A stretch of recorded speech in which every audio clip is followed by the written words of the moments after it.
I just changed my name on Facebook. I finally changed my name to Hope on Facebook, and up until last week I hadn't told anybody in my family that I was going to be going by this name. Technically I told my sister, but it wasn't a whole big deal yet. But I've been going by Hope for well over a year, and now it's finally known to my family too. I've changed it on Facebook. I've actually changed my pronouns and they just haven't noticed. I'm gonna change it legally when I get the chance. I am so excited. That was basically the first thing I've done this entire year. The first thing I did in 2020 was change my name on Facebook to be an accurate reflection of myself. And one of the first things that I'm going to be doing this year is putting a video up on YouTube for the first time in years. Technically I've done it before, but never with my face. So that's also new. Now, I'm autistic. I believe I'm autistic. I am self-diagnosed with a subtype that has been researched to an extent but isn't official at this point. But this subtype has to do with having a lot of trouble with expectations and demands. And so I've never, ever been able to do New Year's resolutions. I can't. They freak me out. Making a New Year's resolution is a surefire way to make sure I don't even start something, quite honestly. So instead, this year I have intentions.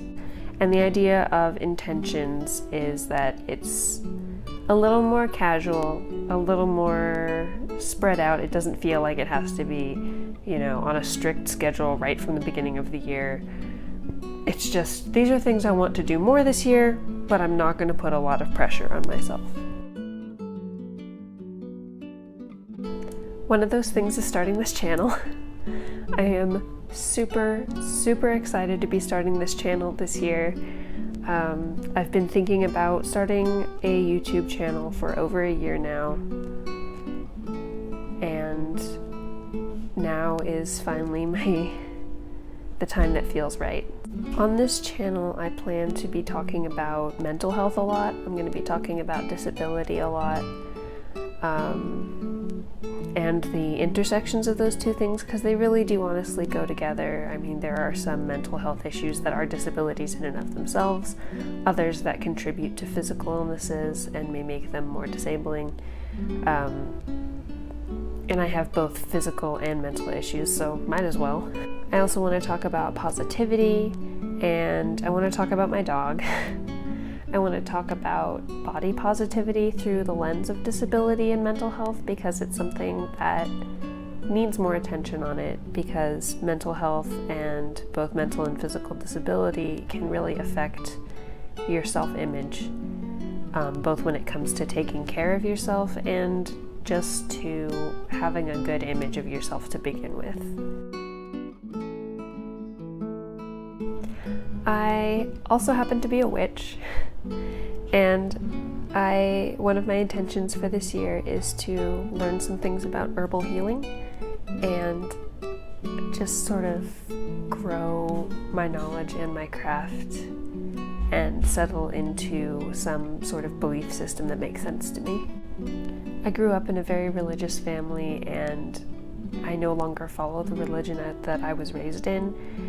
So finding my own path has been a long journey that I've been working on for a few years now. Especially the last year or two, I was really focused on it.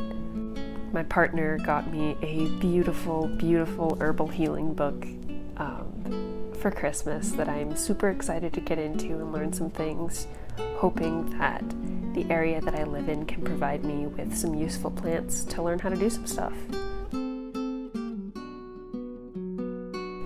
Overall, though, my very, very biggest intention for this year is to be as authentically myself as I can. And that goes for all areas of my life. Using the right name, using the aids that I need for my disabilities, finding ways to live and ways to exist that are comfortable and safe for me, and expressing myself through my hair and my makeup and my clothing.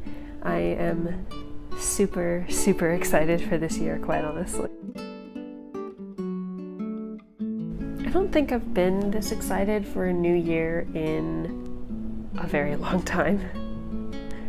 A lot of the last several years have been really, really hard for me, and a lot of the time coming up to a new year just felt like, wow, this is a hopeless cycle and it's just going to go forever and ever and ever.